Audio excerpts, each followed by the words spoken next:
Salut à toi, et bienvenue à la Fac des sorcières.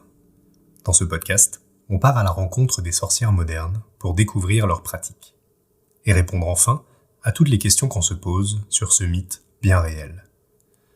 Je m'appelle Nicolas Fayard et je t'accompagne dans ta quête pour trouver la sorcière qui sommeille en toi et ainsi affirmer ta juste place dans le monde. Dans ce premier épisode, j'ai le plaisir d'accueillir Camille Serre.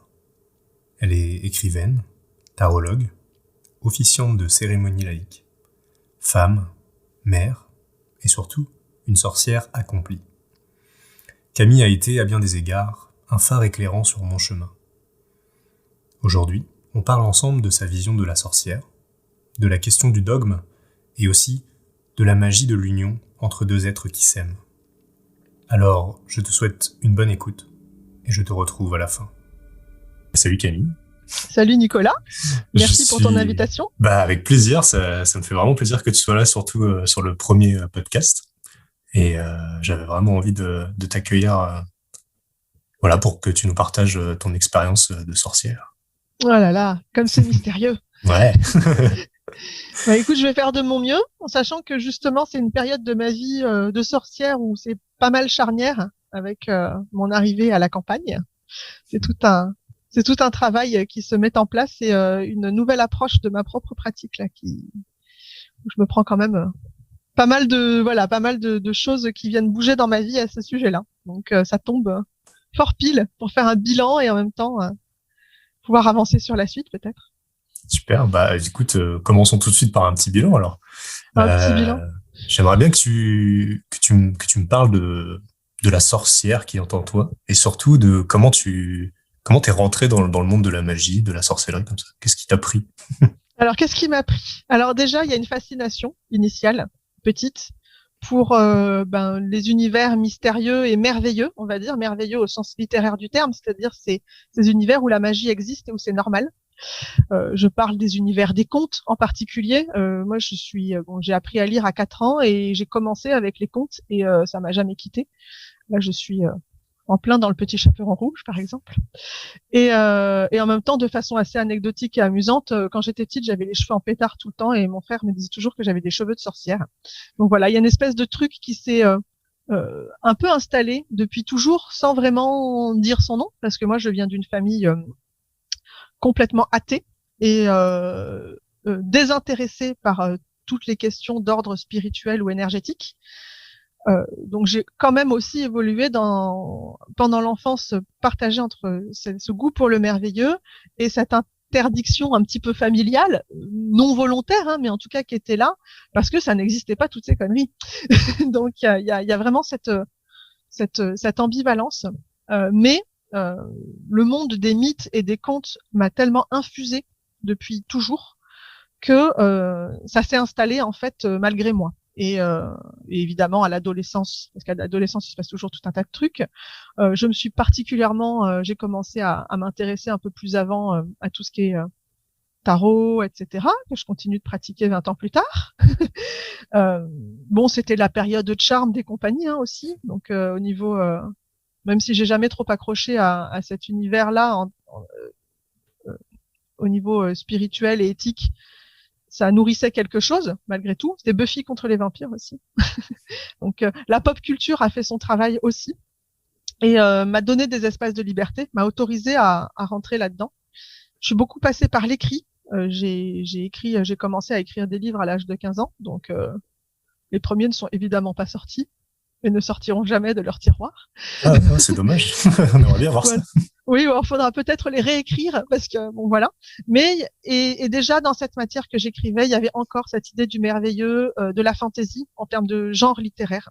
Donc vraiment, c'est une ambiance dans laquelle j'ai baigné et qui m'a attirée, appelée depuis ma plus tendre enfance, peut-être parce que j'avais cette envie, ce besoin de merveilleux en fait dans ma vie et dans mon monde, ou peut-être parce que je sentais des trucs, je sais pas à quel point c'était un appel ou un besoin, ou les deux. Et voilà, le petit bout de chemin se fait. J'ai aussi rencontré la psychanalyse, ce qui aura son intérêt par la suite, parce que j'ai été beaucoup inspirée par le travail de Carl Jung en matière d'archétypes. Donc ça s'est ancré beaucoup plus plus tard, mais quand même, ça a fait partie de mon cheminement. Et puis, arrivé vers l'âge de 20 ans, je suis partie de chez ma mère, de chez mes parents, enfin de chez ma mère, parce que mes parents sont séparés. Et donc là, je me suis autorisée plus d'espace pour explorer ces choses-là qui m'intéressaient, mais où j'avais peut-être un peu peur de me sentir jugée, voilà, pourtant une famille pas malveillante, hein, mais tout simplement non intéressée par ces sujets-là. Donc, par la suite, j'ai fait mon petit bonhomme de chemin. Le tarot m'a énormément aidé, les jeux de rôle aussi. Je suis une sorcière rôliste. Et j'ai énormément appris par le truchement des jeux de rôle, parce qu'on incarne des personnages qui ne sont pas nous, mais qui le sont forcément un peu, puisque c'est des projections de notre univers intérieur. Hein. Faut pas se mentir, faut pas se leurrer. Et ça m'a permis d'explorer des univers, et en explorant des univers, d'explorer des aspects de ma psyché aussi, et des centres d'intérêt.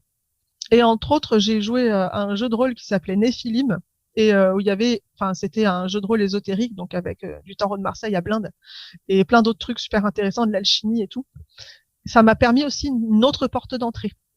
L'imaginaire, pour moi, était vraiment une porte d'entrée vers toutes ces choses qui étaient considérées comme n'existant pas. Donc, dans l'imaginaire, c'était bon. Et puis, progressivement, en m'émancipant et en faisant ma vie de femme, j'ai pu m'autoriser à tester des trucs et voir que ça marchait pour de vrai. Voilà. Voilà. Ouais, et puis c'est intéressant cette question tu parles de fantastique, tu parles de réel en même temps, et cette frontière entre le réel et l'imaginaire, je pense que c'est une question récurrente de la sorcellerie en général. Pour toi, c'est quoi une sorcière en fait? Alors, pour moi, une sorcière, déjà, de façon tout à fait pragmatique, parce que la sorcière, il faut qu'elle soit pragmatique, ça fait partie de son pack. Il y a un côté très terre à terre je trouve, hein, même dans son rapport à l'énergétique. Mais pour moi, une sorcière, c'est une personne qui lance des sorts. Waouh, le truc un petit peu ouf, tu vois. Il y a cette dynamique, mais la question, c'est pourquoi elle lance des sorts. C'est ça. La sorcière, elle tripatouille dans l'énergétique à sa manière. Donc, elle n'a pas forcément un panthéon. Elle n'a pas forcément des dieux. Je pense qu'on peut être une sorcière athée, parce que après tout, l'énergétique n'a pas besoin de croyances. Enfin, on peut expérimenter l'énergétique comme on expérimenterait un matériau scientifique.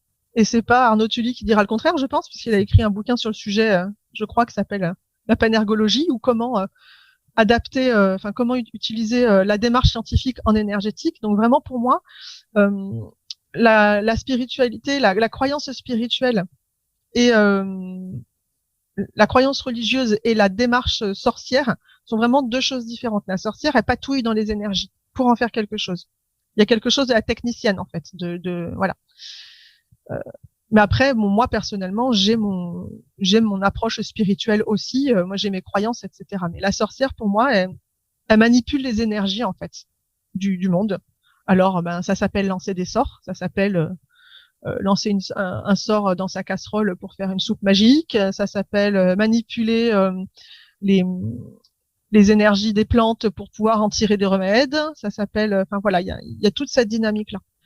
Et au niveau philosophique, la sorcière, c'est aussi pour moi quelqu'un qui va explorer son intériorité et qui se sert en fait du support énergétique peut-être pour apprendre à mieux se connaître et à mieux se positionner en résonance avec l'harmonie du monde.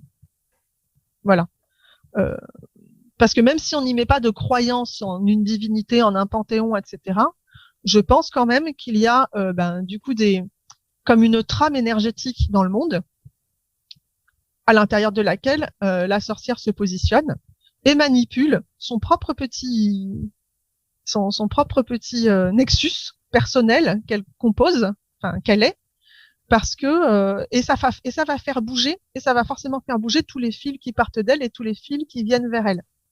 Il y a une interaction comme ça. En fait, on fait partie d'un écosystème, et la sorcière, elle travaille sur sa personne pour trouver une place harmonieuse dans l'écosystème. Alors évidemment, elle peut aussi, d'après moi, manipuler d'autres fils et faire d'autres choses, mais elle va impacter d'autres personnes, d'autres événements, etc. Mais pour moi, le travail premier, c'est vraiment de travailler sur soi et pour soi, pour trouver sa propre place dans l'écosystème. Et c'est pas anodin parce que moi je pense ça parce que c'est clairement ma problématique personnelle. Je pense aussi que chacune et chacun va y aller de son interprétation et que ça va faire résonance avec la personne qu'il ou elle est et les problématiques qu'il ou elle rencontre dans sa propre vie. Moi, la question de trouver ma place, ça fait partie de mes gros trucs. Donc, ouais, et je pense que, effectivement, à partir du moment où on est humain, c'est une question qui va nous accompagner tout le long du chemin. Et effectivement, c'est des questions que je partage aussi en ce moment. Hein. Et puis, c'est ton métier, quelque part. Oui, oui, d'accompagner les gens à trouver leur juste place. Mais effectivement, c'est une question qui, en fait, doit être posée chaque matin en disant, voilà, quelle est ma place aujourd'hui? Qu'est-ce que j'ai à faire dans ce monde-là? C'est ça. Aujourd'hui, dans ce monde-là, ici et maintenant.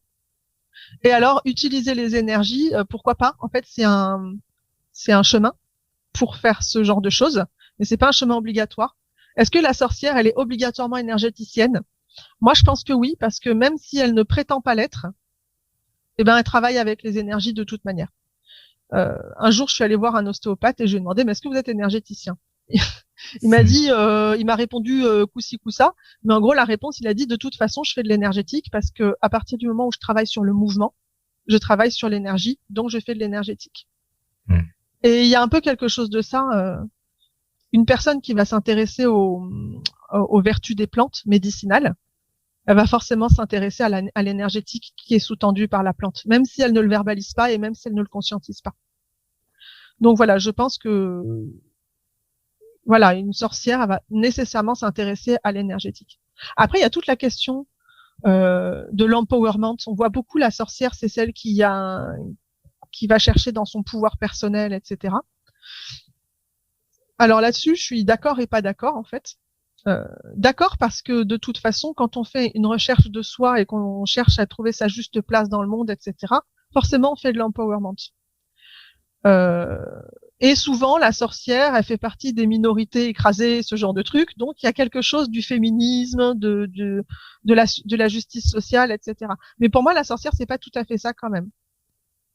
On peut être une sorcière et s'intéresser à ces sujets, mais on peut aussi s'intéresser à ces sujets et ne pas être une sorcière. Enfin, voilà. Je trouve qu'il y a peut-être un amalgame dans la période actuelle, mais bon, qui est pas forcément grave non plus, parce que ça permet aussi de démystifier un petit peu le rôle de la sorcière et un peu de décomplexer les gens avec l'usage de ce terme. Voilà, et arriver à quelque chose de peut-être un peu moins avec moins d'inquisition derrière tout ça. Voilà. Ouais, c'est vrai que cette question-là de la sorcière, comme c'est vrai que c'est une figure forte de notre culture, hein, en fait. Et effectivement, quand tu parlais d'archétype tout à l'heure, je pense que la sorcière est un archétype assez puissant, en tout cas dans notre civilisation. Et effectivement, je pense que l'archétype, il peut s'interpréter sur plusieurs plans, en fait. Hein. Il y a l'archétype en tant que lui-même, qui du coup est difficilement définissable, et même impossible à définir. Et je pense que c'est à chacun vraiment de trouver cette réponse-là, à dire mais quelle sorcière je suis en fait moi. C'est ça, c'est quelle sorcière je suis. Mais par contre, la sorcière a toujours un petit quelque chose de transgressif et de subversif. Ça, par contre, ça reste toujours une figure un petit peu. Elle a été associée longtemps au diable. C'est pas pour rien. C'est parce que le diable, c'est aussi une figure adversive, transgressive, subversive. L'arcane du tarot de Marseille, pour ceux qui connaissent, je sais que tu touches un petit peu, c'est pour ça que je t'en parle. Du diable, elle est autour de cette notion de transgression et de subversion aussi. Et c'est vrai que du moment qu'en fait on devient soi-même, on devient transgressif et subversif par rapport au code imposé, par rapport imposé. Qu'on se laisse imposer, en tout cas. Il y a vraiment cette dynamique à la fois assez libertaire et en même temps de savoir aussi accueillir les codes quand ils sont bons pour nous, hein, de pas se faire chier. Enfin, désolé si j'ai des gros mots. Voilà. De pas se prendre la tête. Si le code nous convient, c'est ok. Il n'y a pas non plus besoin d'être obligatoirement contre. Mais par contre, d'avoir la conscience de choisir les codes qui nous conviennent. Ouais, c'est intéressant parce que j'ai quand même l'impression que le premier travail de la sorcière, c'est un peu ce travail philosophique là de déconstruction de tout ce qu'on nous a appris en fait et de tout ce que la société fait peser sur nous. Et effectivement, quand on parle de liberté, c'est déconstruire tout ça et se poser cette question de se dire mais ok, ça, est-ce que ça vient de moi, est-ce que ça vient de l'extérieur? Et du coup, se le réapproprier en se disant bah j'en veux ou j'en veux pas quoi. C'est ça. Je suis aussi pratiquante du yoga, et ça fait partie des choses du yoga, de prendre conscience qu'on est fait, nous sommes faits de conditionnement. Il y en a pas, nous sommes faits quasiment exclusivement de conditionnement. D'après le yoga, c'est soit dans cette vie qu'on les a reçus, soit dans des vies précédentes, mais en tout cas, notre mental, il aime bien les choses qu'il a déjà vues, donc il se construit en fonction de statistiques qu'il fait, de conditionnement, etc. Et en fait, c'est OK, mais il y en a certains des conditionnements qui sont néfastes pour notre système. Par exemple, boire trop d'alcool, c'est néfaste. Mais c'est un conditionnement pour la personne. Et puis pour la personne alcoolique, c'est compliqué. Enfin voilà, on ne dit pas que c'est facile, mais voilà. Et il y a vraiment tout ce travail de se dire quel est le conditionnement qui est bon pour moi, quel est celui qui n'est pas bon pour moi. Parler la même langue, c'est un conditionnement, mais c'est vachement pratique. Alors on va pas s'amuser à déconstruire, tu vois, on va pas aller s'amuser à déconstruire ça et à parler tous la langue qu'on aura inventée. Par contre, moi je me ronge les ongles. Concrètement, c'est pas un conditionnement hyper positif pour moi, tu vois. Donc, il va peut-être falloir que j'apprenne à le déconstruire. Et de la même manière que il y a des conditionnements qui sont véhiculés par la société dans laquelle on vit. Et c'est bien aussi de savoir se positionner dans ce conditionnement. Et particulièrement autour, en ce moment, c'est la consommation, le modèle économique, comment je travaille, comment je ne travaille pas, qu'est-ce que je gagne en fonction de ce que je consomme, comment je me positionne au niveau écologique. Voilà. Toutes ces questions-là qui, en plus, en ce moment, on voit qu'on arrive, que notre système a des limites. Et on voit bien avec la situation actuelle, les pandémies et compagnie, que nos limites, les limites de notre société sont interrogées. Et ben ça nous pousse encore plus à venir nous interroger sur la façon dont on se positionne au milieu de tout ça. Parce que croire qu'on est hors système, c'est aussi utopique. Voilà, on peut pas prétendre être complètement marginal parce qu'on est à l'intérieur du système. Moi, je veux dire, ça m'arrange bien d'avoir pu bénéficier de la sécurité sociale et tout. Je ne suis pas hors système. Je me suis fait opérer l'année dernière. Je suis bien contente d'avoir eu accès aux soins, à des chirurgiens compétents, etc. Donc, on n'est pas hors système. Mais par contre, la question qui se pose, c'est comment on se positionne dans ce système et qu'est-ce qu'on cautionne du système et qu'est-ce qu'on n'en cautionne pas. Et ça interroge la question du libre arbitre. Pour moi, la sorcière, c'est l'archétype du libre arbitre, en fait, de comment j'utilise mon libre arbitre, comment je regarde les conditionnements et comment j'essaye de les analyser avec le meilleur discernement possible pour faire mes choix et me positionner en dehors de ma thématique favorite du moment, en dehors des dogmes établis. Parce que pour moi, un dogme, c'est la part pervertie des règles traditionnelles qui sont souvent de bon sens. Ouais, effectivement, je pense que quand on débute dans ces domaines-là, la question du dogme, elle est vachement importante parce que on a tendance, comme on n'est pas sûr de soi, à s'accrocher à ce qui préexiste, on pourrait dire. Et puis on s'en rend même plus compte au bout d'un moment en plus. Là, j'ai vu plusieurs fois des personnes me parler des règles de la sorcellerie. En fait, c'était le Rédé-Wiccan.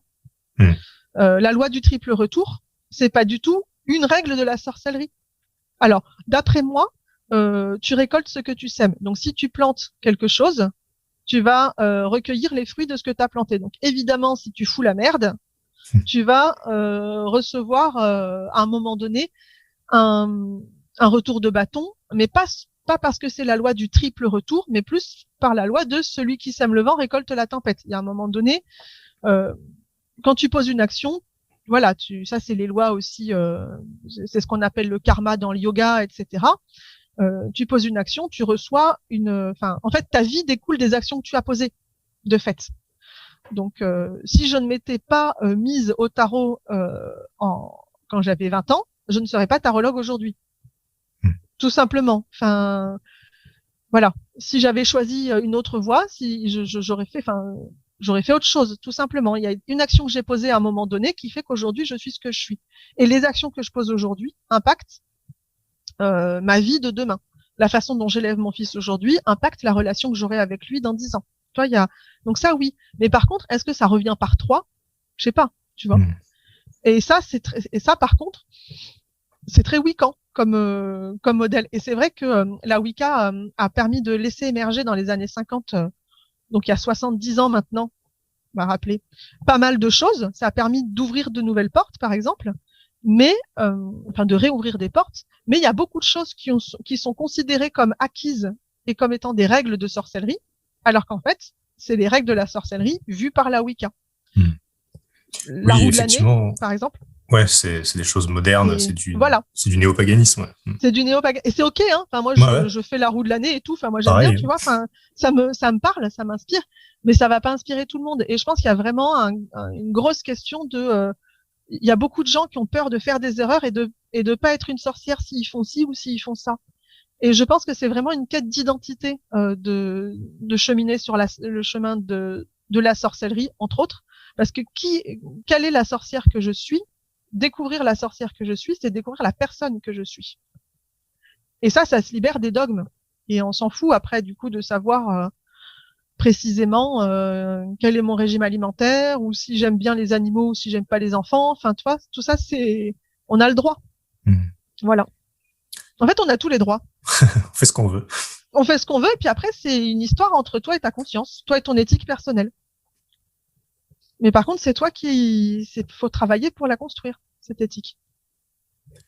Ouais, effectivement. Et puis, je me mets à la place aussi de quelqu'un qui débute dans ces domaines-là et qui dit, qui entend tout et son contraire. Est-ce que tu aurais un conseil à leur donner pour se dire, mais comment je fais la part des choses parmi tous ces dogmes, justement?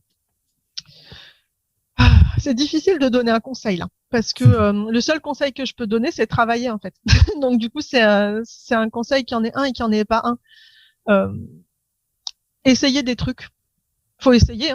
Hein. Enfin, par exemple, quand on me demande est-ce qu'il faut tirer de la main droite ou de la main gauche quand je tire les cartes du tarot de Marseille ou de n'importe quel oracle, moi j'ai appris avec la main gauche parce qu'à l'époque j'ai lu quelque part qu'il fallait tirer avec la main gauche, tu vois. Bon, en fait ça change rien de tirer avec enfin moi je trouve que ça change rien de tirer avec la main droite ou avec la main gauche. J'ai essayé les deux. Maintenant je continue avec la main gauche parce que j'ai pris cette habitude et qu'elle me dérange pas. Mais ça n'a aucun impact sur la qualité de ce que je sors. Donc le mieux dans ce cas-là, c'est t'essayes de tirer avec la main droite et avec la main gauche. Et tu fais ce qui voilà, si tu trouves que tu as des meilleurs résultats d'un côté ou de l'autre, ben tu fais. Et sinon, bah tu passes à la suite, tu vois. Je te prends, voilà. Ouais, et puis genre, dans ce que tu dis là, j'entends aussi le fait de se dire, en fait, le dogme, il est pas forcément grave si il est re-questionné. Et je pense que effectivement, une des qualités de la sorcière, c'est de jamais rien prendre pour acquis et de re-questionner en permanence les symboles avec lesquels elle travaille. C'est ça. Et ils sont pas là pour rien. C'est-à-dire que les mecs enfin souvent, hein, les mecs, ils ont quand même un peu réfléchi, ils ont testé des trucs, ils ont proposé des solutions. En fait, ils ont proposé des méthodes, les mecs. Mais ils ont proposé leur méthode. Ils ont proposé la méthode qui marche pour eux. Les mecs et les filles, hein, d'ailleurs. Ils ont proposé la méthode qui marche pour eux. Et du coup, ils l'ont partagé avec le monde parce qu'ils se sont dit, ça marche, c'est cool, tu vois. Mais par ailleurs, peut-être que ça a marché pour eux, mais pas pour toi, et c'est ok. Mais par contre, ça peut marcher pour toi. Donc, oui, ça ça sert t'empêche à pas rien. d'essayer, quoi. Ça t'empêche pas d'essayer. Des fois, c'est des conseils de bon sens, hein, aussi, les dogmes. Faut pas non plus, moi, j'ai pas envie de cracher sur le dogme à toute blinde. Je me dis juste qu'il faut pas considérer que le c'est comme ça, c'est pas autrement, quoi. Et cette histoire fabuleuse d'une petite fille qui demande à sa mère pourquoi elle coupe le rôti, les coins du rôti avant de le mettre dans le four. Et sa mère lui dit, je sais pas, je me suis jamais posé la question, ma mère faisait comme ça. Donc la petite fille va demander à sa grand-mère, qui lui dit, bah je sais pas, c'est la façon dont ma mère m'a appris. Moi j'ai toujours fait comme ça. Et donc la petite fille va demander à son arrière-grand-mère. Elle lui dit, bah tu vois, mon four il était trop petit, alors j'ai coupé les coins pour pouvoir mettre mon rôti dans le four. Ouais, et puis il y a beaucoup de choses qui sont encore de cet ordre-là, effectivement. Mais c'est intéressant, ouais. Et du coup, ouais, par rapport à ce truc-là, de vraiment re-questionner qu'est-ce qui fait sens pour moi dans ce que je fais au quotidien. Ouais. C'est ça, dans ce que je fais au quotidien et dans le cadre de la pratique éso-magico-spirituelle, parce que souvent c'est un pack, même si il vaut mieux pas amalgamer, mais le fait est que souvent il y a forcément il y a des ponts qui se créent. Bah du coup j'ai perdu ma phrase, mais c'est pas grave.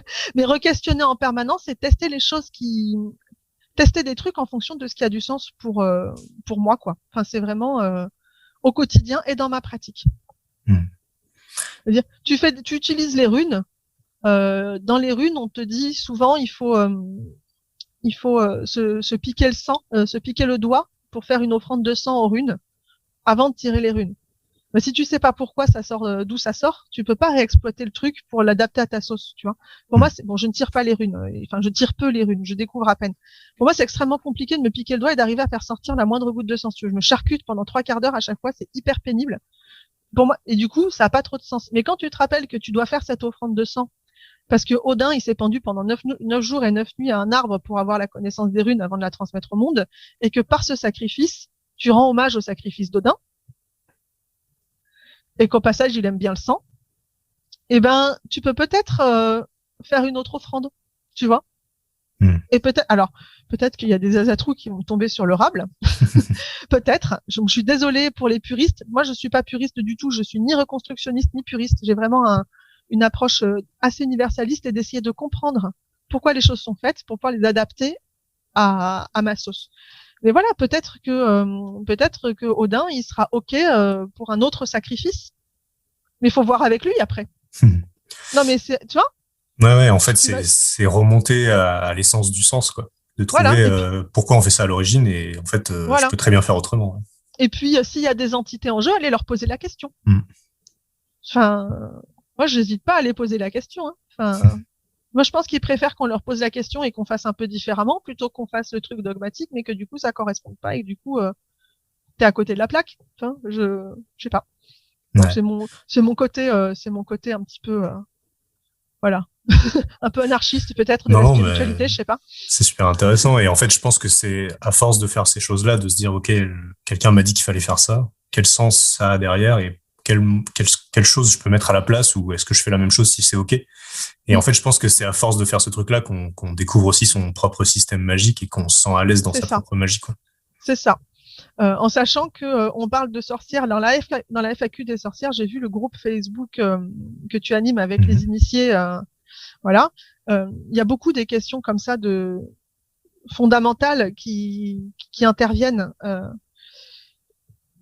Mais il y a beaucoup de questions de est-ce que si je fais ça, je suis une bonne sorcière. Et il y a aussi et on voit aussi qu'il y a énormément de gens de plein de bords différents. Moi, je pratique une sorcellerie qui est teintée de déisme, on va dire, puisque j'ai une spiritualité en lien avec les divinités du monde antique, principalement européennes. Donc ma magie, elle va être forcément teintée d'un appel à une divinité, pas forcément, mais en tout cas ce genre de choses, quoi, tu vois. Enfin, mais une personne qui est plus inspirée par la sorcellerie de campagne 100% pur jus, tu vois, les divinités, elle va mais s'en fiche, mais d'une royale, voilà, royalement. Et ce qui va l'intéresser, ça va être plus d'entrer en contact direct avec sa plante, avec son sol, avec son truc, des trucs que je suis en train d'apprendre dans ma campagne à l'heure actuelle, où je repars de neuf, mais il y a de nouvelles choses qui me permettent aussi de faire de l'air dans ma pratique. Et on le voit du coup que la sorcellerie ne peut pas avoir un seul mode de fonctionnement, puisque elle prend sa source dans les choses qui font écho aux gens qui la pratiquent.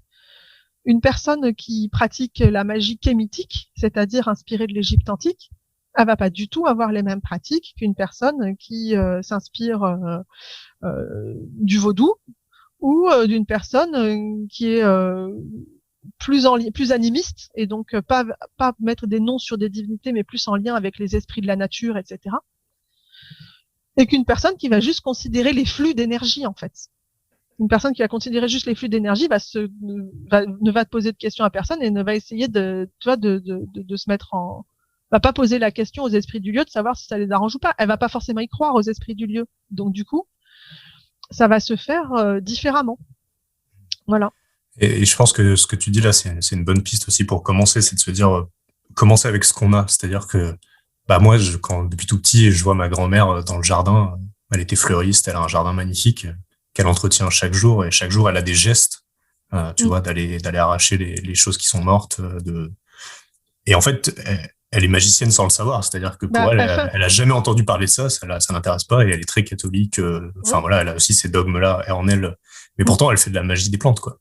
Ben oui, elle fait son petit rituel de purification tous les jours en allant enlever les plantes mortes. Faut pas négliger le quotidien quand t'es une sorcière, je trouve, parce que alors je viens de lire Itinéraire païen là de Alaric Albertson, je crois qu'il s'appelle, et publié chez Alliance Magique encore. Et du coup, il exprime ça très très bien, parce que lui, il a une spiritualité anglo-saxonne, mais pour autant, il exprime vraiment très très bien que dans chaque geste du quotidien, en fait, la spiritualité et la magie, en fait, ça imprègne ton quotidien. Et tu sais, quand on parle de rituel, on parle souvent genre du rituel de la pleine lune. Déjà, si la lune t'intéresse pas du tout, tu te retrouves comme un con avec ton rituel de pleine lune. Ça t'intéresse pas, tu vois. Tu peux être une sorcière qui s'intéresse pas à la magie de la lune. Grosse coupe, tu vois, parce que Ouais, c'est ok. c'est ok. Et il y a vraiment cet aspect quand tous les matins tu fais ta morning routine, tu fais déjà un rituel. Mm. Tu vois, quand tous les matins tu commences, tu sais, c'est la grande mode la morning routine. Et en plus, il y a plein de youtubeuses lifestyle qui font plein de morning routine et tout, tu vois. Est-ce Quand que le tu veux pas matin, nous partager ta routine? c'est ça. Moi, j'ai pas de morning routine, j'ai un enfant. Donc à partir de là, C'est une morning routine. t'as plus de morning routine quand t'as un enfant. Enfin, tu te galères comme tu peux le matin au réveil. Voilà. Mais tu vois, t'as vraiment ce côté où le matin, quand je me lève, qu'est-ce que c'est la première chose que je fais? Peut-être je bois un verre d'eau. Eh ben, si tu bois ton verre d'eau en te réveillant le matin, c'est un acte de purification. Voilà. Parce qu'après, bon, très concrètement, tu vas aller la rendre à la nature, cette eau, hein, par les voies naturelles, et t'auras nettoyé ton corps. Le thé que tu vas boire, la tisane que tu vas choisir, ou le café, ou n'importe quoi d'autre, ça, c'est la première chose que tu fais rentrer dans ton corps le matin. Donc tu t'en nourris, tu nourris l'intégralité de tes cellules, tu nourris ta sphère énergétique avec ce que tu ingères. Est-ce que tu fais de l'exercice ou pas le matin? Ceux qui font de l'exercice, ils font un travail de mise en mouvement de l'énergie en eux. Ceux qui en font pas, ils ont le droit, il n'y a pas de souci. Bon, si ce n'est qu'ils risquent d'avoir un petit peu mal au dos après, mais ça c'est. Enfin, moi, je fais pas d'exercice le matin en ce moment avec un enfant. Je fais pas la maline, voilà. Mais voilà, il y a vraiment qu'est-ce que je et tout ça, tu le fais. Et si tu le fais chaque matin, bah l'air de rien, tu as un rituel de début de journée. Les yogis, ils ont la salutation au soleil. Ça sert pas à rien, la salutation au soleil. Ben, c'est un peu ça que t'as. Tu peux dire bonjour à ta journée. Tu prends ta douche ou quand tu te laves les dents. Tout ça, c'est des rituels que tu as déjà tous les jours de ta vie. Et si tu mets de la conscience dans ce que tu fais, tu te rends compte que te laver les dents, peut-être que tu enlèves de ta bouche, bon, toutes les impuretés et tout. Et qu'en même temps, tu peux te dire, aujourd'hui, je suis dans la vérité. Tu sais, comme l'accord Toltec. Aujourd'hui, que ta parole soit impeccable, tu te laves les dents, tu te récites ton accord Toltec, que ta parole soit impeccable. Et là, tu as un rituel magique déjà. Et ta baguette magique, c'est ta brosse à dents. Tu vois. Moi, je Ouais, pense qu'il faut pas négliger les rituels du quotidien parce qu'on a l'impression que c'est en dehors du quotidien, la sorcellerie. Mais ça l'est pas. C'est dans le quotidien. C'est pour ça que ça peut pas être dogmatique parce que ton quotidien, il est forcément différent de celui du voisin.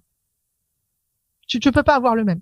ouais. Même si on, parce que on est un con, mais on dit plein de choses.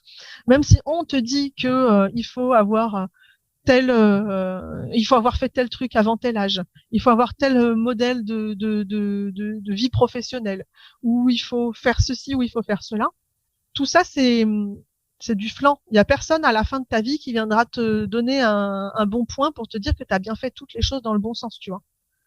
Alors, est-ce que ça t'inspire ou est-ce que ça t'inspire pas ce que on t'a dit? Parce que ça se trouve, ça t'inspire et auquel cas c'est cool. Mais si ça se trouve, ça t'inspire pas. Et dans ce cas, faut pas le faire. Mm. Enfin, sauf si ce qui t'inspire, c'est illégal. Auquel cas, évidemment, tu te retiens. Parce que des fois, les lois sont peut-être un peu trop rigides, mais globalement, tuer son voisin, tu vois, par exemple, c'est jamais rarement un bon truc à faire, tu vois. C'est sûr. Enfin, en tout cas, c'est mon point de vue. Tu vois. Enfin, il y a des choses qui, parfois, il vaut mieux aller contre sa pulsion malgré tout. Ça facilite la vie. Ok, super. Et c'est intéressant que tu parles de rituels et effectivement de cette simplicité du quotidien. Euh, et pour l'avoir fait avec toi, je sais que tu célèbres des unions laïques. Ouais, Et je parce que fais ça. tu m'as accompagné pendant mon mariage. Oui, et c'est pas fini, Et c'est pas normalement. fini. Et merci le Covid d'avoir repoussé mon mariage 3 fois. Et justement, j'aimerais bien que tu nous parles de comment tu accompagnes les gens à trouver justement cette spiritualité qui leur parle. Bah, en fait, moi, je mets les pieds dans le plat. Hein. En général, je demande aux gens s'ils ont une spiritualité qui les inspire ou pas. Et j'essaye de parler leur langage sur cette base-là. Parce que comme moi, ma spiritualité, elle a cet avantage extraordinaire de considérer que toutes les spiritualités ont un bout de la vérité. Et que du coup, j'ai pas besoin de considérer que il y en a un qui dit de la merde.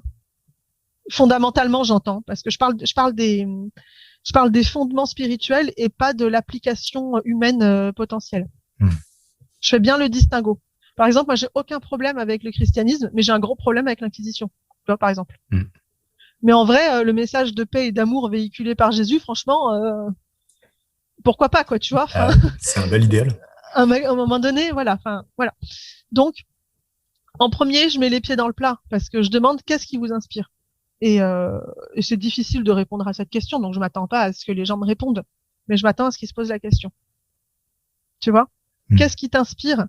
Qu'est-ce qui t'inspire comme modèle symbolique? Parce que c'est une voie qui va permettre de dérouler des choses. Et là-dedans, après sur la question des mariages et tout, mais je peux l'élargir à d'autres rituels, puisque j'ai déjà accompagné aussi des ménopauses, par exemple, ou enfin ce genre de choses. Il y a vraiment la question de quel sens ça a pour toi. Moi, j'aime bien poser la question aux mariés, pourquoi tu te maries aujourd'hui? Et j'aime aussi poser la question, pourquoi tu as choisi cette personne? Donc en général, la personne interrogée se met à dire des trucs incroyables et son compagnon ou sa compagne qui est juste à côté se met à pleurer parce que ça n'a jamais été verbalisé dans le couple, même si c'était une évidence. Mais ça, c'est pour l'aspect mignon. Moi, c'est un peu mon objectif de faire pleurer tout le monde à la fin de joie et de bonheur. Mais au-delà de ça, il y a vraiment ce côté, pourquoi tu fais les choses? Pourquoi ça t'inspire de te marier? Et si jamais tu choisis ce symbole, pourquoi ce symbole il t'inspire ou pas? Je vais te donner l'exemple de mon propre mariage. Nous, on n'a pas fait de cérémonie symbolique parce qu'on s'est organisé en 3 mois à l'arrache avec un enfant de 4 mois, donc on a réservé la cérémonie symbolique pour plus tard. Mais quand même, on est arrivé, on s'est dit bon, les alliances, qu'est-ce qu'on fait? Moi, ça m'inspire qu'à moitié. Mon mari il travaille avec ses mains, donc les alliances, c'est le meilleur moyen pour se couper un doigt, concrètement. Et ben, on a laissé tomber l'idée des alliances. Dans ma famille, ça a été, mais ils ont même pas d'alliance. Ben non, ils ont pas d'alliance. Et c'était pas grave. Je me suis pas mariée en blanc. Parce que le blanc, ça me fait un teint de cadavre. Donc, du coup, je me suis pas mariée en blanc. J'ai choisi une autre couleur. Un truc qui me va mieux au teint, tu vois. Voilà. Quoi te dire, on n'a pas bu de champagne à notre mariage. On n'aime pas le champagne, ni mon mari, ni moi. Donc, on est allé bruncher dans un salon de thé, il n'y avait pas de champagne, tu vois. Pourquoi mettre des trucs qui n'ont pas de sens pour nous? Tu vois, enfin, et c'est vraiment, si t'aimes pas le champagne, mets pas de champagne. Si t'aimes pas les alliances, mets pas d'alliance. Mais si t'aimes, utilise. Utilise ces symboles-là. Si ça a du sens pour toi, parce que les alliances, ça a quand même un sens symbolique important et tout. Enfin bon, voilà. Utilise-les. Et quand j'accompagne les mariés, je prends énormément de temps à discuter avec eux. Ça se compte en minimum une dizaine d'heures, mais autant que possible, c'est mieux. Donc, aller visiter le lieu avec les mariés, pour moi, c'est le top. Quand c'est moi-même qui fais la cérémonie. Quand c'est pas moi qui fais la cérémonie, au moins avoir quelques infos, ça suffit. Mais voilà. Si la mariée, elle se sent de m'inviter le jour où elle va choisir sa robe, eh ben très bien. Enfin, tu vois, il y a pas de. L'important, pour moi, c'est de passer du temps pour bien connaître les mariés, leur univers, autour du mariage, mais aussi en dehors. Parce qu'on a tendance à se faire des projections sur cette institution sociale, parce qu'il y a beaucoup de dogmes justement autour de. Enfin, il y a beaucoup de gens qui veulent pas se marier parce que ils ont pas envie de tout ça. Et c'est un peu oublier qu'on peut se marier sans tous ces trucs-là, sans les alliances, sans la réunion à 200 personnes, si on n'a pas envie. En plus, en ce moment, on n'a pas le droit, donc comme ça, c'est résolu, tu vois. Mais on peut aussi se marier à deux, juste les yeux dans les yeux, tu vois. Enfin, on peut s'offrir un engagement mutuel. C'est hyper puissant. Moi, j'avais fait ça avec mon mari avant qu'on envisage de se marier légalement. On avait pris un temps où on a échangé des vœux, en fait. Et c'était hyper puissant. Bon, mon mari qui est pas verbalisateur, il est pas passé par les mots, il est passé par d'autres choses, il est passé par le souffle et tout. Donc ça veut dire qu'enfin voilà, on peut s'ouvrir à tous les possibles. Et ça, c'est vraiment, c'est ça que j'essaye d'offrir aux mariés, un espace pour leur faire parler des projections qu'ils ont sur le mariage, des craintes qu'ils ont parce que il y a les projections qui croient être les leurs mais qui peuvent être portées par d'autres choses, et les faire parler d'autres choses, des autres sujets qui les intéressent et qui les fait vibrer, pour voir comment on peut les intégrer dans ce moment qui est unique dans une vie. Parce que même si tu te maries 2 fois parce que la vie fait que tu t'es séparé et tu te remaries, chaque mariage est unique. Voilà. Je sais pas si ça répond à ta question. Ouais, si, carrément. Je pense que cette image du mariage, elle est très belle. Bon, c'est aussi parce que je sors du mariage, donc j'ai un peu fleur bleue encore, mais Bon, ça fait 15 ans, donc ça va, mais... Oui, oui. Et je pense que c'est vachement intéressant par rapport à tout ce qu'on s'est dit, cette question de se dire, bah, ok, je me lance dans le mariage. Est-ce que c'est mon mariage ou est-ce que c'est les projections des autres sur mon mariage? Ouais. Et tu vois, essayer de déconstruire ce truc-là, justement, et de s'affirmer en disant, bah voilà, moi, je veux pas un mariage, tu vois, même si ça plaît pas à tes parents, tu dis, bah non, c'est pas comme ça que je veux me marier. Et du coup, ce truc-là, de la sorcière rebelle, un peu, je trouve que ça se retrouve dans le mariage, en disant, bah voilà, Ouais. je fais mon mariage comme j'ai envie de le faire, avec les symboles que j'ai envie de mettre et... Voilà, qui m'inspire. Mm. J'aime bien prendre cet exemple. Il y a un couple un jour pour lequel j'ai fait la cérémonie. Je leur ai demandé quels étaient les symboles qui les inspiraient. Le marié, il m'a parlé d'une épée et la mariée d'argile. Et ben, on a utilisé ces symboles pour le mariage. Et c'est OK. On a ancré le mariage dans la terre avec l'argile. On a utilisé l'épée pour représenter l'air et pour représenter un espace sécurisé autour des mariés. L'épée pointe vers le bas comme une épée protectrice et pas une épée agressive. Et donc c'est en lien avec l'air. Et on a rajouté le symbole de la coupe et de la boisson bu dans la même coupe pour apporter un élément liquide et pour faire la terre, l'eau et l'air. Et pour arriver sur les trois mondes chamaniques, les trois mondes. Donc il y a vraiment toute cette on a réussi à faire des symboles exceptionnels, uniques et particuliers, avec des choses complètement un peu what the fuck, on pourrait dire. Enfin, franchement, badigeonner les pieds des mariés à l'argile le jour de leur mariage, c'est pas commun.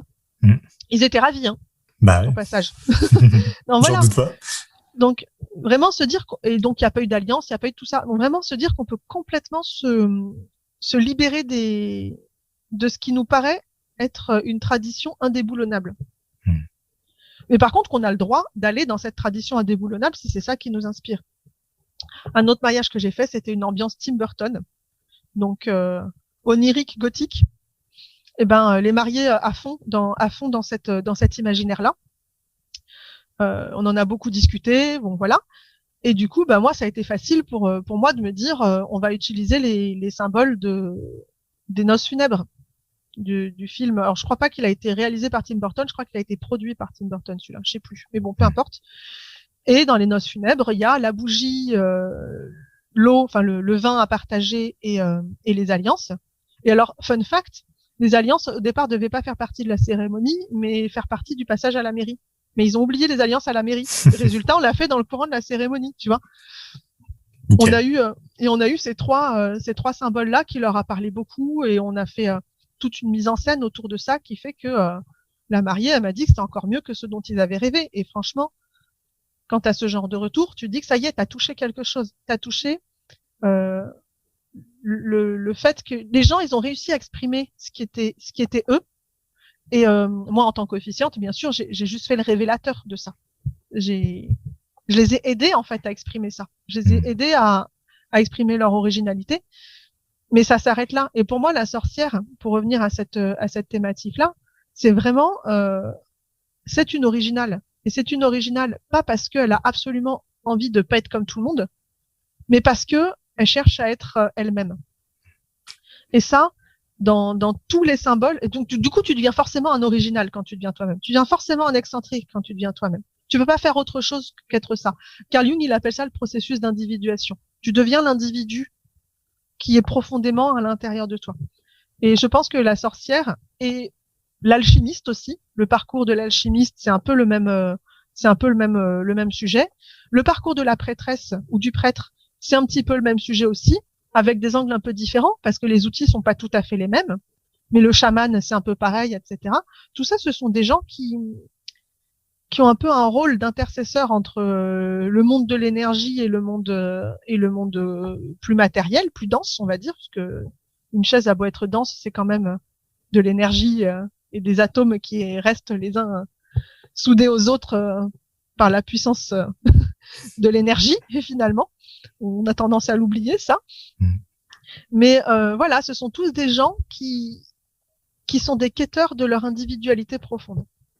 Et du coup, tu ne peux pas, si tu quêtes ton identité profonde, calquer la méthode du voisin. Tu peux te servir de la méthode du voisin, parce que ça peut être facilitant, ça peut être des méthodes aidantes, ça peut te donner des pistes d'exploration et tout. mais tu te retrouves quand même tout seul face à ton bout de chemin et il y a personne qui pourra le faire à ta place. Donc même si c'est rassurant d'avoir un manuel d'instruction, ben en fait, il faut se rendre compte que les manuels d'instruction, ça n'existe pas en matière de sorcellerie. Tu ne peux pas. T'es obligé de faire ta patouille tout seul. C'est bien. Ouais, c'est une grande sûr, liberté. L'expérimentation, hein, c'est une des clés, ouais. Vraiment et oser expérimenter et oser se gaufrer, en fait. Il y a une crainte dans le monde de la sorcellerie, entre autres, de si tu te gaufres, genre, il y a le monde qui va s'écraser sur ta tronche, tu vois. Alors, évidemment, ça peut arriver, hein, si tu fais un gros rituel de ouf pour invoquer Cthulhu et que déjà que tu réussis, c'est pas bon signe. Il y a peut-être Cthulhu une nécropole géante qui va te tomber sur le coin du rame. C'est pas forcément une bonne nouvelle, c'est sûr. Mais des fois, quand tu te vautres, ben, il se passe juste rien aussi, hein. Et c'est le moindre mal, à la limite, tu vois. Mais voilà. Moi, je trouve que, c'est sûr, il y a des règles de base à respecter, un petit peu le côté, là, tu sais, la purification régulière, la protection et tout. Évidemment, ça, c'est de l'hygiène. C'est de la même manière que tu te laves les dents pour éviter d'avoir ton atelier qui tombe à 50 ans, tu vois. Enfin, déjà de base, ou pour éviter d'avoir une attaque de carie parce que tu as mangé un peu trop de sucre. Mais du coup, si tu fais ces trucs-là, ça te permet de manger un jour un peu trop de bonbons pour voir ce que ça fait, tu vois. Et de t'en sortir en perdant le moins de plumes possible. Et du coup, après, j'ai peut-être une approche un peu, encore une fois, un petit peu anarchique. Et moi, j'aime cette liberté. Et comme je considère pas non plus les entités, les divinités comme des espèces de gros trucs. Enfin, il y en a certaines avec lesquelles je m'amuse pas, type Cthulhu, justement. Les grands anciens, je les laisse là où ils sont. Le Necronomicon aussi. Mais par contre, les entités auxquelles je m'adresse, les divinités antiques et tout, pour moi, c'est des gens, des individus qu'on respecte. Donc, du coup, faut les aborder avec le respect que j'ai quand je t'aborde toi, tu vois. Parce qu'en fait, t'es un individu qui se respecte aussi. Donc, le truc un peu fou, tu vois. Mais les entités, non, mais tu vois, mais les individus, les divinités, moi, j'ai pas peur. J'ai pas peur qu'elles me tombent sur la rable parce que j'y vais avec respect. Donc, à partir de là, pourquoi bon, après, je fréquente pas non plus les divinités les plus fourbes, donc ça joue sûrement. Il y en a certaines qui sont sûrement plus fourbes que d'autres et tout. Mais voilà, enfin, il y a vraiment cet aspect à partir du moment où tu viens avec respect et avec un petit peu de plomb dans la cervelle, tu peux te permettre de faire des expériences. Tu peux te permettre de te tromper. Tu peux te permettre d'aller voir une divinité pour lui dire bon, je sais pas ce que je dois t'offrir comme offrande. Dis-moi qu'est-ce que tu voudrais. Du coup, si t'en as pas d'offrande ce jour-là, c'est pas grave parce que tu vas lui poser la question. Là, je dévie un peu, c'est un peu moins de la sorcellerie et c'est un peu plus peut-être de la théurgie ou je sais pas, tu vois. Mais ça vaut pour les entités, naturelles, ça vaut pour l'elfe du foyer, ça vaut pour qu'est-ce que tu veux, qu'est-ce qui te ferait plaisir. Je te garantis pas de te donner tout ce que tu veux parce qu'il faut se méfier quand même de certaines. Oh bah tiens, t'as qu'à me donner ta vie, non? Non, ça, voilà. Non. Voilà. Dans la mesure de mon possible, qu'est-ce que je peux t'offrir qui te ferait plaisir? Il faut, voilà, demander, expérimenter. Mais je pense déjà avec la sincérité et avec un peu de plomb dans la cervelle, et un peu de pragmatisme, on peut faire déjà beaucoup de choses. Et de la simplicité. Ouais, je pense que c'est un mot-clé super important, cette simplicité du quotidien, en fait. Comment on remet de la magie dans le quotidien. Comment on remet de la magie dans le quotidien? Si tu veux faire un rituel, bah, des fois, une nappe blanche, une bougie blanche, un dimanche, c'est bien. Comme ça, tu es sûr de pas, avec de l'oliban. Comme ça, tu es sûr de pas te tromper.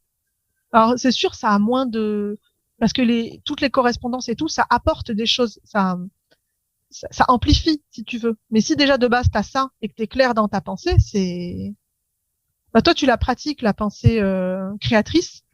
Tu sais qu'il n'y a pas besoin de sautiller avec une jambe enroulée dans du jambon 3 fois autour de la maison, quoi. Enfin. Tu me diras, j'ai pas essayé. Non, mais bon, tu me diras. Tu feras ton J'expérimenterai, pas de problème. Mais tu vois, enfin, la pensée créatrice, c'est quelque chose de. Il faut pas grand-chose. T'as pas besoin de chercher midi à 14h. Donc voilà, moi j'ai une copine qui utilise le sigle KISS. Keep it super simple. Keep it super simple. Voilà. Ouais, j'aime bien en plus, ça. comme ça, t'as un petit groupe de rock qui vient s'installer dans ta pratique ésotérique, tu vois. Un côté un peu plus fancy. Voilà. Ouais, on pourrait parler de la musique en magie, mais oui, on a déjà abordé beaucoup de sujets. Ce serait un sujet à part, ça. Ouais, carrément. Il y a tellement de choses à voir. Écoute, merci Camille. Et puis effectivement, on a parlé un peu de mariage parce que c'était ma thématique du moment et que toi tu célèbres des cérémonies laïques. Donc je sais que tu vas sortir un livre qui s'appelle Votre Union laïque aux Ouais, tout à éditions fait. Danae. Alliance Magique. Non, Alliance c'est Magique, Alliance ok. Magique. Ouais. C'est pas Danae, c'est Alliance Magique ce coup-ci. Ok. Précisément parce que c'est pas spécifiquement païen. Ouais. Ça s'appelle Votre Union laïque, mais moi, comme j'ai une petite pagan touch et une petite witch touch, en fait, c'est fait pour tout. Ce livre, il est conçu pour que un couple puisse le mettre dans les mains de l'officiant qu'ils auront choisi. Et cet officiant, il sera accompagné pas à pas pour l'aider à créer une cérémonie sur mesure pour ses mariés. Donc avec des outils vraiment concrets pour poser des questions mariées, trouver comment faire pour débloquer sa créativité, etc., pour pouvoir écrire la cérémonie. Il y a un petit guide des symboles aussi, justement avec les différentes couleurs que tu peux choisir pour ta robe, par exemple, ou enfin un petit peu pour que les gens aient une visibilité sur les différents symboles les plus courants, mais en sachant qu'ils peuvent aussi créer les leurs. Et ça s'appelle Votre Union laïque parce que ça sort du cadre d'une spiritualité. En fait, si tu as une spiritualité en particulier, tu peux t'aider de ce livre pour créer ta cérémonie personnalisée dans le cadre de cette spiritualité-là. Mais si tu n'as pas de spiritualité du tout, enfin, si tu es athée ou quoi, tu peux aussi te servir de ce livre. Et il y a des touches sur l'impact énergétique de ce rituel qui est quand même un petit peu important dans une vie. Voilà. Ouais, c'est puissant. C'est puissant et parce que tu mélanges ton énergie à celle de quelqu'un d'autre quand même, et puis tu rejoues un grand mythe éternel qui est celui du mariage entre le divin masculin et le divin féminin. Peu importe le genre des mariés, hein, c'est symbolique là encore. Ouais. Question de polarité. C'est une question de polarité. Et d'ailleurs, ce livre, j'ai insisté pour qu'il soit, j'ai choisi des fois du masculin ou du féminin parce que pour l'écriture, c'est compliqué, sinon, si tu choisis pas un peu, mais c'est volontairement, indiqué que c'est ouvert à tous parce que c'est vrai que, il y a de plus en plus de couples qui veulent se marier et qui se reconnaissent pas dans la binarité, dans les règles hétéronormées, donc, ça marche pour eux aussi. Voilà. C'était important pour moi, ça. Carrément. Donc voilà. Ok, super. Merci Camille. Je pense qu'on va clôturer avec la dernière question. Ouais. Si tu avais justement une question à poser aux gens pour les faire réfléchir sur leur propre spiritualité, ce serait quoi? Ça, c'est une question piège. J'y réfléchis. En fait, pour dire aux gens, tu m'as déjà posé cette question il y a 3/4 d'heure quand tu m'as parlé de cette interview. Et j'ai cherché depuis, j'ai pas trouvé. Mais en fait, j'ai pas trouvé de choses très très précises. Mais si je dois revenir, c'est vraiment qu'est-ce qui te fait vibrer toi? Qu'est-ce qui te fait vibrer à l'intérieur? Si tu vides toutes les étiquettes, si tu te libères de tous les il faut, je dois, qu'est-ce que tu as envie de faire là maintenant? Tu vois? Qu'est-ce qui te fait vibrer? Et en fait, cette question-là, elle est un petit peu vaste, donc c'est un peu difficile d'y répondre, mais c'est vraiment dans l'optique de s'orienter vers construire une pratique qui nous ressemble et pas copier une pratique qui existe parce que c'est comme ça qu'il faut faire. Ouais, super. Voilà. Merci. Avec grand plaisir. Merci de m'avoir donné cet espace d'expression. Avec plaisir. C'était un réel plaisir de t'accueillir et j'espère qu'on se reverra bientôt. Si tu pouvais nous dire où est-ce qu'on peut te retrouver, te contacter. On peut me contacter sur Facebook à mon nom, Camille Serre, parce que j'ai un Facebook aussi au nom de l'Arbre Serpent, mais les deux sont possibles. Je vais sur les deux. Et puis sinon, j'ai un blog qui s'appelle arbreserpent.com. Et voilà, c'est le nom de mon entreprise, mais c'est surtout le nom de mon blog, Arbre Serpent. Voilà. Okay, c'est une représentation de mon propre cheminement. Écoute, merci beaucoup Camille. Merci à toi. Je te souhaite de trouver la sorcière que tu es. Oh je ne cesse de la découvrir et de la redécouvrir. C'est formidable. Voilà. Merci pour ton écoute. J'espère que cette entrevue aura su t'inspirer autant que moi. Et j'ai hâte que tu me partages la réponse à cette question. Qu'est-ce qui te fait vibrer à l'intérieur? Pour ça, je t'invite à rejoindre la communauté des initiés sur Instagram, à les.initiés et sur lesinitiés.net, ou encore à rejoindre le groupe Facebook La Fac des Sorcières. Si cet épisode t'a plu, n'hésite pas à mettre 5 étoiles sur Apple Podcast, ça m'aiderait beaucoup, et à le partager dans ton entourage. Et surtout, à me faire part de tes suggestions pour savoir qui sera le prochain invité. Je te souhaite une bonne journée, une bonne soirée. Je te dis à bientôt et surtout, reste magique. Ce contenu vous est offert par lesinitiés.net, une communauté bienveillante d'éveil à la sorcellerie.